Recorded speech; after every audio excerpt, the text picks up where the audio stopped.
morning to you. The birds are chirping. Okay, we up early this morning with this message, and I'm finna get right into it. Now listen, if I offend you at any point of this video, keep watching. Don't get mad. Just keep watching.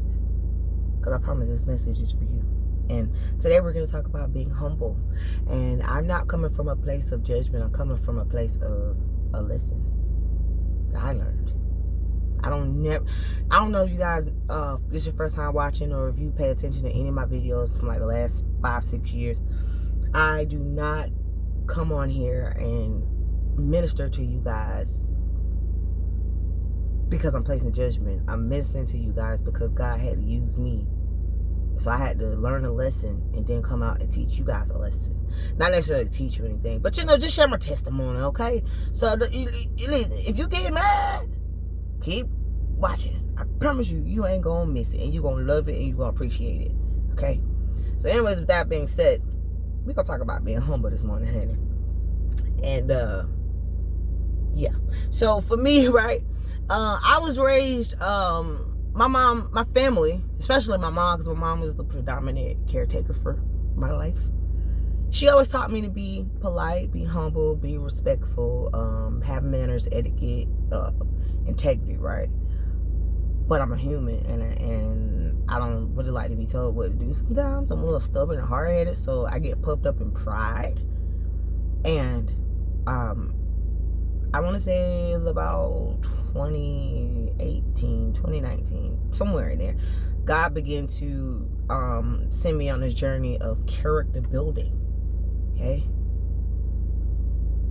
And I went to therapy. Y'all know me. I'm a therapy girl myself. Y'all know I'm not a licensed therapist, but I do have therapy sessions. I've been equipped enough outside of my degree in psychology. I've been equipped enough to know how to help people work through things. And so when I find myself being counseled, I'll be like, oh, I did that. Ooh. Instead of, okay, so basically what I'm saying is, like, we're so quick as people. We are so quick to call out everybody else's crap. But when somebody call out your crap, you don't want to hear it. That's not being humble. That's being prideful. And what I'm about to say, y'all, it may make sense, it may not make sense. Y'all know I be rambling, but y'all gonna get the point somewhere in the middle of all this. But listen, God is calling us to bow down gracefully, or bow out gracefully in the fight of trying to be right. I really believe that's what's going on, because people around me, family, friends, strangers, God is using me as a totem of wisdom to certain people.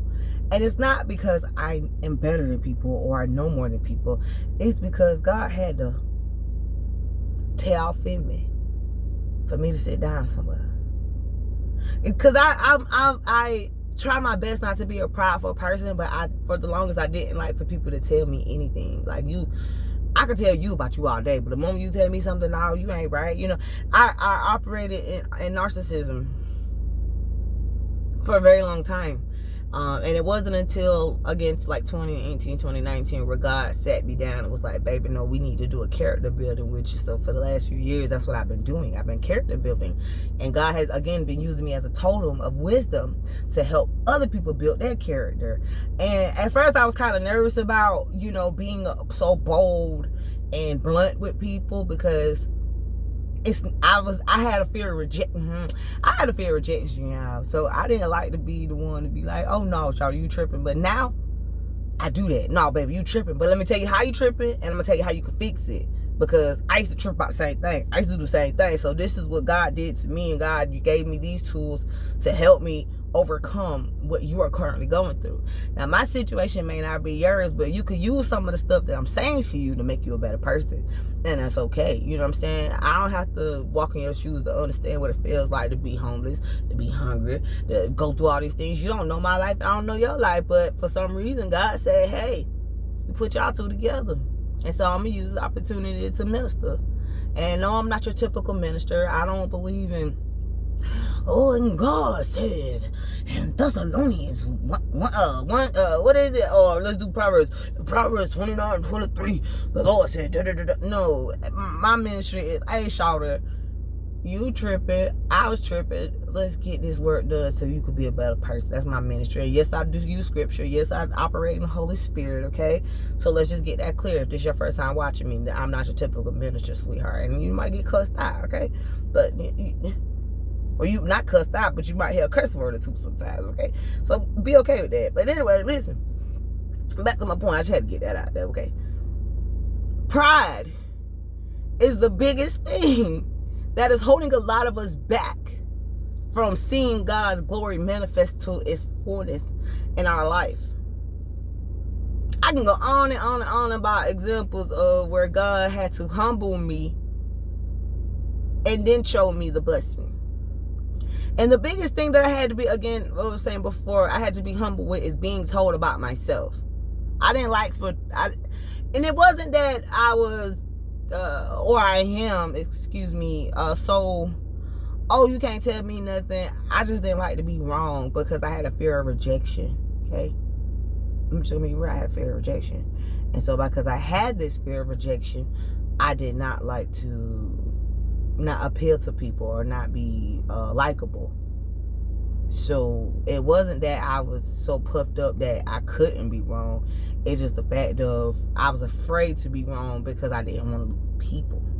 And, so I became a people pleaser, so to speak. And so, or I became a nuisance because you ain't finna tell me about me and I'm gonna cuss you out and I'm gonna tell you about yourself and da. But now I got to a place where it's like, okay, what should I do differently as a person to make this situation better? Stuff like that is really that simple in life. Instead of you being like, let's say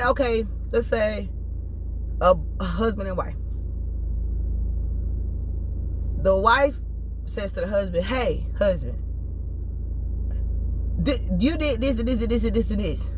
And the husband say, well, you did this and you did that. And then the wife be like, so, and you did it, and it just be like a whole cycle. Instead of the husband and the wife saying, hey, babe,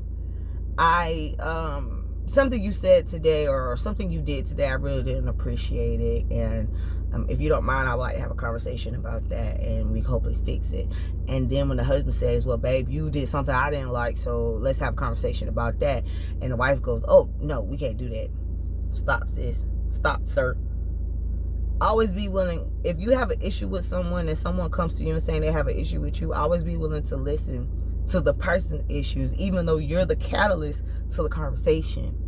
Listen, because when you're dealing with people, just from my experience of being around folks, especially people who are narcissists, they like to pinpoint what you do, even though you came to them with a problem. I operated in narcissism for a very long time, and it wasn't until recently I realized I was doing it. And I was not an intentional narc, but certain stuff like I said, I had a fear of rejection, so I didn't like to be wrong or I didn't like to be caught on in my stuff because I was afraid that I was going to lose the person that I was dealing with. When in actuality, the healthy thing to do was say, so what did I do? Like, how can I fix that? What can I do differently? To make it work, whether it's a work, a job, a relationship, your family, friendship, always be willing to say, what can I do differently? Always be willing to maximize all the, I just got lost in thought that fast, y'all. Y'all know what I be giving, okay? Hold on, wait, let me, because I was finna go somewhere else. Okay, so I'll just say this. Instead of trying to prove that you're right or trying to prove that a person is wrong, always be willing to express yourself and express and accept the expression of the person that you're having an issue with. And y'all need to, and I'm gonna say this, I ain't gonna be too much longer. And y'all need to stop. I've been seeing this on Facebook. Oh, because I'm a Libra, if I got an issue with you, I don't talk to you anymore. Or because I'm a Taurus, if I have an issue, I don't talk to you anymore. No, that's called being stupid. Yes, I called you stupid. You'll be all right. That's stupid. If you have an issue with someone, you need to talk to them. And if you can't talk to them, or if you're not willing to have a conversation with them, stop talking about them in general. Don't say, oh, I have an issue with such and such to your mama, your auntie, your uncle, your cousin, your neighbor down the street. You talking to everybody else except for the person you having an issue with. If you're not willing to do that, then don't even talk about the situation. If you're not willing to have a conversation with someone, God is using us this season. Let me rephrase that. In this season of our life, God is calling us to put the ego down and put the pride down and have conversations. Again, if you're not willing to have a conversation, dead it completely. Don't even bring it up. Don't even talk about it. Don't even vent to nobody about it. Move on with your life. Because guess what? The more you talk about it to other people, or the more you fester on it, the more angry you become. And then you carry that into another situation or another relationship. And then people looking at you like, dang, this girl is crazy. Like, she go from 0 to 100 real quick. You want to know why people do that? It's because they have unresolved issues from the past. So if you're going to talk to anybody, talk to a therapist. Talk to someone who actually has the tools to help you overcome the situation. But still have a conversation with the person that you have an issue with, okay? And again, if you can't do that, let it go. Move on with your life. You understand? And another thing about being humble, it's okay to be wrong, dog.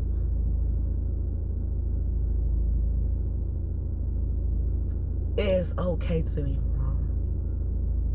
It's okay to be vulnerable. It's okay to be afraid. It's okay to not understand. It's okay.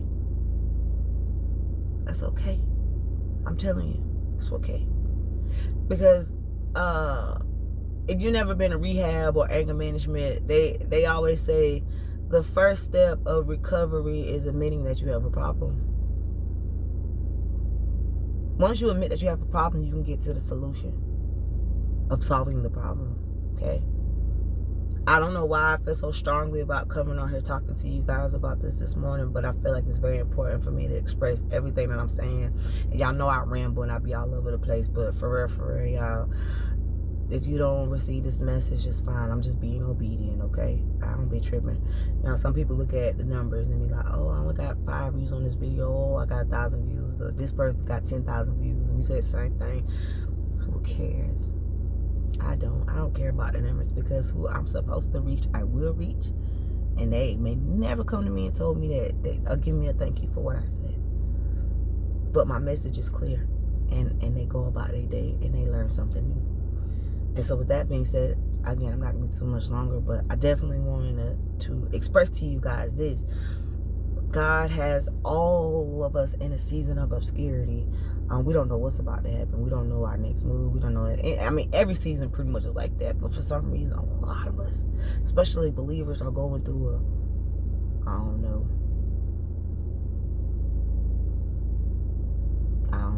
I don't know what God's about to do. I don't know my next move. I don't know nothing.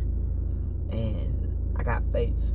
But while you have faith, you have to have heart. You have to have a pure heart. Like, I was having a conversation with a sister of mine, and I was telling her what God told me. And what God told me is, get your house in order. He has been telling me, he told me that a long time ago, but I ain't heard that message in a long time. So I felt like, in the moment, the Holy Spirit was using me to speak to my friend. And get your house in order. See, when I used to hear that, right, when I pastor say that, get your house in order, they think you talking about getting your children in order, or I perceived it as they were saying, get your children, get your physical house. But they were not talking about your physical house. They were talking about this house, the house that God gave you for your spirit to live in. Get that in order. Get that in order. Because in order for you to be successful in anything that you do, your mental health has to be A1. Not perfect, but close enough. You have to be willing to accept rebuke, so to speak. From a church, folks, we gonna use church terms around here, okay? You have to be willing to receive rebuke. You have to be willing to admit that you need help. And not only be willing to admit that you need help, actually get the help so that you can become a better person. Because in this season that we are in, God is calling us to go higher in everything. Stop complaining, stop nagging, stop thinking everything's gonna fail. Be optimistic about the future, and stop. And I'm finna go when I say this now. I promise y'all know I try to get up out of here in like 20 minutes, okay? If you looking at me right now in this very moment, get off Facebook with the, oh, nobody cares about me, oh, nobody likes me, and I just so good to people, and they just use me and abuse me, and get off the internet with that. Stop looking for sympathy when you could have said no. Dang, I get so tired. I used to do it. Listen, I did it. But I did for a long time. But I realized, like, bro, me venting on Facebook ain't gonna make it no better. So again, I'm gonna get back to that point when I said earlier, talk to the people who pissed you off and not everybody else. Y'all get off these social media platforms. Get out these people's ears venting about the problems that you could have solved on your own by simply saying no. Or simply saying, hey, shouty, you were lame for what you did today. Or not even, let me say that. Let me use the I statement. When you have an issue with someone, I promise you I'm going to go. Promise. Let me just say this. When you have an issue with someone, don't say, you should have did this differently. You should have did that differently. No, say, hey, I felt like you did this intentionally. Whether it was intentionally or not, this is how I feel. So how can we fix this? How can we make the situation better? Now, if the person is not willing to receive you coming to them in a sincere way, then that's not the person for you. Or let me not even say that, because God could be using them for you. That could be a husband, that could be a wife, that could be a grandma, your auntie, your uncle. If they're not willing to receive the fact that you were offended by them or you were hurt by them in some kind of way, love them anyway, but just back up and watch God be God. Stop festering unforgiveness. Stop festering grudges, because it gets you nowhere. Say what you mean what you say, and go on about your life. It's that simple. And again, if you're not willing to do that, if you have an issue with someone, please leave that person alone. Please get them. How they say, Cardi B said, I got condos in that head. Stop letting people put condos in your head, baby, and go on about your life. Let it go and move on. And if you can't do that, ask God to help you. It's really that simple, y'all. We make things harder than what it's supposed to be. And that, you guys, is pretty much my whole sermon about being humble. Get your house in order, baby. Not your children, not your husband, not your baby daddy. You. Because, I'm going to say this, I'm going to go. For real. This is my last time. I'm finna say, this is literally my last statement. I'm finna let y'all go, okay? Listen. Understand that you cannot control nobody's actions but your own, and how you respond to their actions. That's your responsibility, nobody else's. You are the master of your own destiny, because God gave us free will. So use your time wisely. And with that being said, I love you guys, and happy 4th of July or whatever. Have fun. Popular firecrackers. If you stay in the hood, don't be shooting no gun. Go out there to the country and do all that, because I ain't got time for these dogs be hollering because y'all out here shooting guns and stuff, okay? Anyways, I love y'all. Until next time, peace.